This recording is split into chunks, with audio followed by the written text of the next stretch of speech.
Hello, and thank you for joining me on a topic that I want to talk to you today. It's pretty subjective this time. And, I tell you, I have done quite a bit of traveling and traveled to so many different countries as of late. And, sometimes when you go to different countries, you have to go through a process of entering a country under their terms, and every country is different. And I want to tell you about a recent experience that I encountered with when I went down from the United States into Mexico on a flight from Phoenix to Puerto Vallarta. And under those terms of the guidelines of entering into Mexico, every airport is different. And I'm sure there are some different regulations that may take place in different areas of Mexico, or it could be all the same.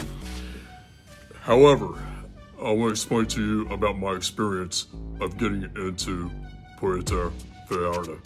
And of course, when you leave the United States to go to Mexico or any country by flight, you will always need one of these, a passport. When you get to the airport anywhere in the United States, you will scan your passport, and then you will enter and go through security, and then you get to your flights, and then you fly down to your destination, which, for me, I went to Puerto Vallarta.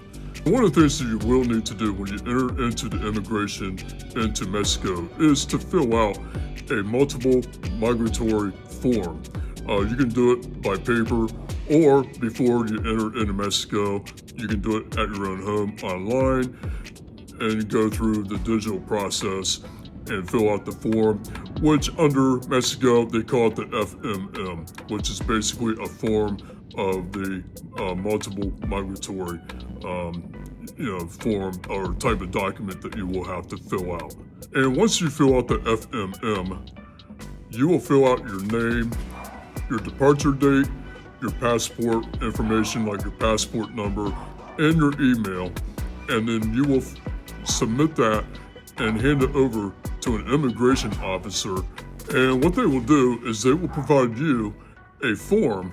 It's more like a size of a receipt, and it will provide you a QR code or a website information that will guide you to the website, and then you fill out your information that you provided, and then they will submit you the same form that you filled out before you submit it over to the immigrations officer, which is the FMM, and they will have a copy and you will have a copy, and you need to keep that copy as well as the receipt of the forms.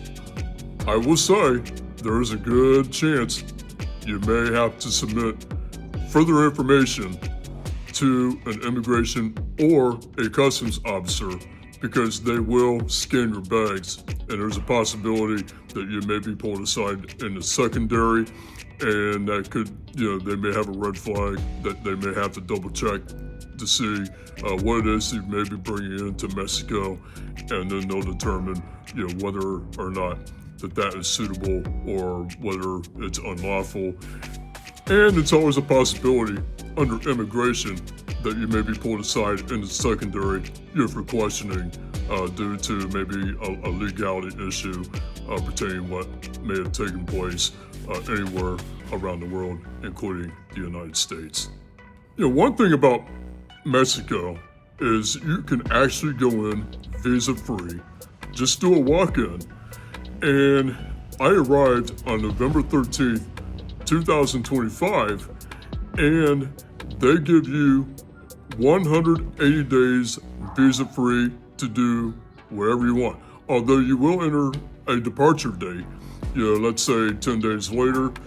That's pretty much what I did. But they'll give you 180 days no matter what, which that expiry date was May 13th, 2026. If you are returning to the United States on a flight, and that's exactly what I did. I took American Airlines. You will receive an email to fill out some information that will be submitted to the United States Customs and Immigration. And you basically, will have to fill out an online form, that is required.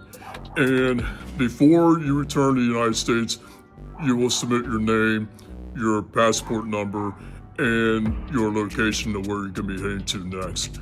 And that is on file. And as you leave Puerto Vallarta, you will go through a little area where there's an immigration area for your departure, and you need to scan your ticket. It's either through your phone or by paper, and you go through a kiosk scanner to scan your ticket. And then if you get the green light to go, you are on your way to get back to the United States or whatever destination that you are planning to go. And then once you fly into the United States and you go through and meet with the immigration officer, ask for any questions that may have, and especially any type of goods that you may be having to declare, that could happen. And other than that, that's it. It was an easy process for me going in and going out of Mexico and entering back in the United States. And if I don't have any problems, going through all of that, you won't have any problems going through it out as well. And they no longer stamp your passports, at least in Puerto Vallarta.